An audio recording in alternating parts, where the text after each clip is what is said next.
Welcome back. તો સતત મહત્વપૂર્ણ સમાચારો પર નજર રાખી રહ્યા છીએ। આપણે જણાવી દઈએ કે પત્રકાર ચિરાગ પટેલ રહસ્યમય મોત કેસ મામલે અત્યારે આપણે જણાવી દઈએ કે પત્રકાર ચિરાગ પટેલના ભાઈ સ્વર્ણિમ સંકુલ ખાતે પહોંચ્યા છે। આપણે જણાવી દઈએ કે મોતની તપાસ અંગે તેઓએ સરકારને રજૂઆત કરી।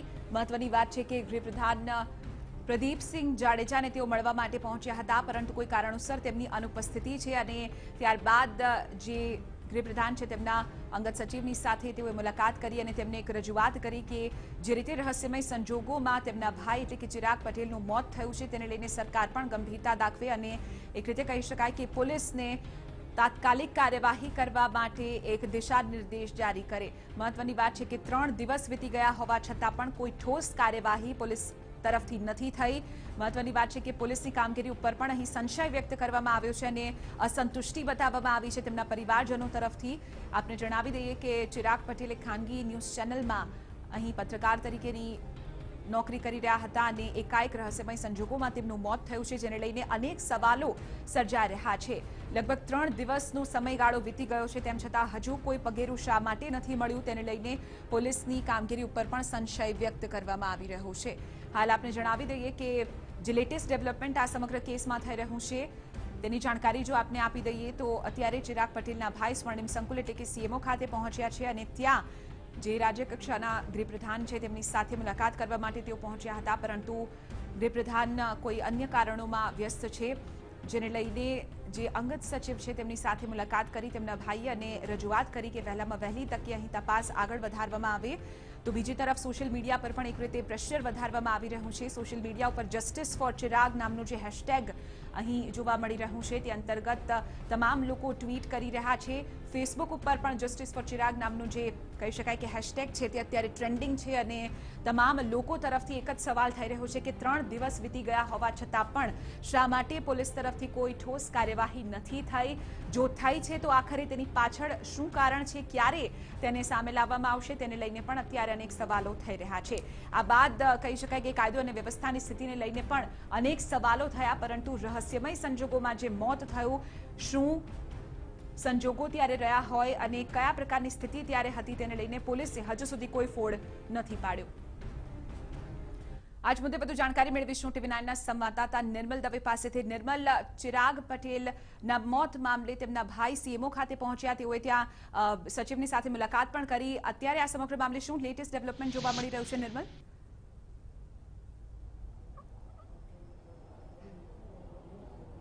ચિત્ર, જે ડેવલપમેન્ટની વાત કરવામાં આવે તો પરિવારજનો દ્વારા સમગ્ર મામલે રજૂઆત કરવામાં આવી છે। જો કે ગૃહ રાજ્યપ્રધાન તો સંજોગ વસાત મળી શક્યા નથી, પરંતુ અંગત સચિવ મનોજ પટેલ સાથે તેઓએ મુલાકાત કરી છે। અત્યારે પણ હાલ મુલાકાત ચાલુ છે અને ચર્ચા વિચારણા ચાલી રહી છે। પરિવારજનો દ્વારા તેમની જે રજૂઆત છે તે રજૂઆત કરવામાં આવી રહી છે। ખાસ કરીને એ મુદ્દો તો ટાંકવામાં જ આવ્યો છે કે પોલીસની કામગીરી સંતોષકારક નથી। છેલ્લા 3 દિવસ થયા છે, તેમ છતાં પણ પોલીસ દ્વારા કોઈ નક્કર કાર્યવાહી કરવામાં નથી આવી અને એ જ કારણોસર અંતે કંટાળી અને પરિવારજનો ગૃહ રાજ્યપ્રધાન સુધી પહોંચ્યા છે।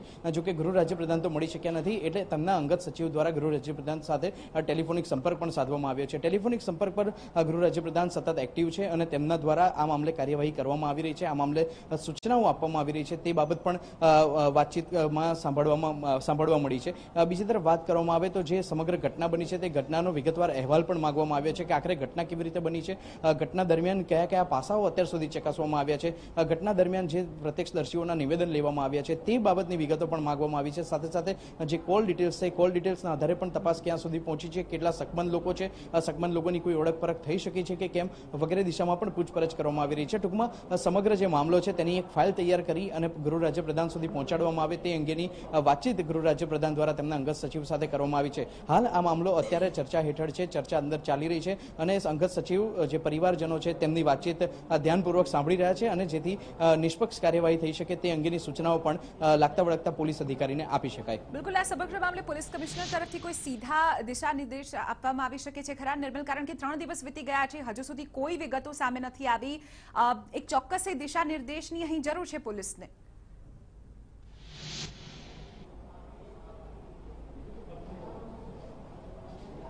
જે દિશાની વાત કરવામાં આવે તે પહેલા અત્યારે મારા કેમેરા પર્સન મનીષ કડિયા અત્યારે તમને અહીંના જે લોબી છે તેના દ્રશ્યો બતાવશે કે પરિવારજનો અહીં આ જગ્યાએ રજૂઆત કરવા ગયા છે.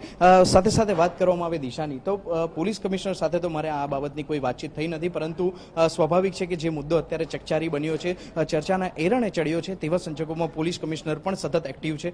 સમગ્ર મામલે જે લાગતા વળગતા અધિકારી છે, ચાહે નિકોલ પીઆઈની વાત કરવામાં આવે, એસીપીઆઈ ડિવિઝનની વાત કરવામાં આવે, ડીસીપીની વાત કરવામાં આવે કે પછી સેક્ટર 2 જેસીપીની વાત કરવામાં આવે, ક્રાઇમ બ્રાન્ચના અધિકારીઓ પણ અહીં સતત આ મામલાને ઉકેલવા માટે, આ જે ગુથ્થી સર્જાઈ છે તે ગુથ્થીનો ભેદ ઉકેલવા માટે સતત રાત દિવસ મહેનત કરી રહ્યું છે. હવે તેવા સંજોગોમાં આ પોલીસ કમિશનર દ્વારા પણ સતત દિશા આપવામાં આવી રહી હોય, નિર્દેશ આપવામાં આવી રહ્યા હોય તેવું સ્પષ્ટપણે લાગી રહ્યું છે, પરંતુ હજી સુધી કોઈ નક્કર કાર્યવાહી થઈ નથી, કોઈ પણ પ્રકારના હિન્ટ મળી નથી, કોઈ પણ પ્રકારના ક્લુ મળ્યા નથી. તેવા સંજોગોમાં પોલીસ કામગીરી સામે સવાલ ઉઠી રહ્યા છે, તેવો આક્ષેપ પરિવારજનો કરી રહ્યા છે અને એ જ આક્ષેપને આધીન આજે ગૃહ રાજ્ય પ્રધાન સુધી રજૂઆત કરવા આવ્યા છે.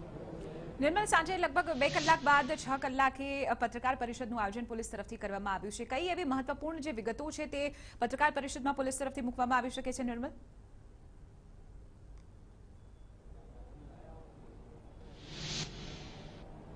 ચિત્ર, જે પત્રકાર પરિષદનું આયોજન કરવામાં આવ્યું છે અત્યાર સુધી 3 દિવસ વીતી ગયા છે, 72 કલાક જેટલો સમય વીતી ગયો છે. 72 કલાક દરમિયાન પોલીસ દ્વારા કેવા પ્રકારની કામગીરી કરવામાં આવી છે વગેરે દિશામાં જે કામગીરી કરી છે તે કામગીરી અંગેનો અહેવાલ પત્રકારો સમક્ષ રાખી શકાય છે. ફરીથી એક વખત મારા કેમેરા પર્સન અત્યારના દ્રશ્યો બતાવી રહ્યા છે.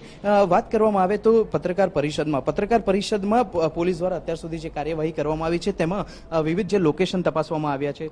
લોકેશનની વાત કરવામાં આવે તો છેલ્લે જે લોકેશન ચિરાગનું મળ્યું છે તે ચિલોડા ખાતે મળ્યું છે, પરંતુ શંકાસ્પદ હાલતમાં જ્યારે લાશ નિકોલ ખાતેથી મળી આવી છે તેવા સંજોગોમાં આ જે ચિલોડા અને નિકોલ વચ્ચેનો જે સમયગાળો છે તે સમયગાળા દરમિયાન અન્ય કોઈ લોકેશન કેમ નથી મળ્યા તે બાબત હજી શંકાનો સોય ઊભું કરી રહી છે. બીજી તરફ વાત કરવામાં આવે તો કેટલાક પ્રત્યક્ષદર્શીઓના પણ નિવેદનો લેવામાં આવ્યા છે. પ્રત્યક્ષદર્શીઓની સાથે સાથે વાત કરવામાં આવે તો ચિરાગ દ્વારા ઘરેથી બહાર જઈને આવું છું તેમ કહી અને એક ગલ્લે પણ ગયો હતો, જ્યાં તેણે સોફ્ટ ડ્રિંક પણ પીધું હતું. તે ગલ્લાના જે ઓનર છે તેનું પણ નિવેદન લેવામાં આવ્યું છે. કેટલાક તેના મિત્રો છે, તેના પરિચિતો છે, તેના સ્વજનો છે, તે તમામ લોકોના નિવેદન પણ લેવામાં આવ્યા છે. એટલે પોલીસ દ્વારા જે કોલ ડિટેલ્સ છે, કોલ ડિટેલ્સની પણ કામગીરી પત્રકારો સમક્ષ મૂકી શકવામાં આવે છે. આ સાથે સાથે જે તેમની અન્ય કામગીરી કરવામાં આવી છે તે કામગીરી અંગેનો પણ અહેવાલ પત્રકારો સમક્ષ મૂકી અને પોતે કામગીરી કરી રહ્યા છે તે બતાવવાનો તેઓ પ્રયત્ન કરી શકે છે. બિલકુલ.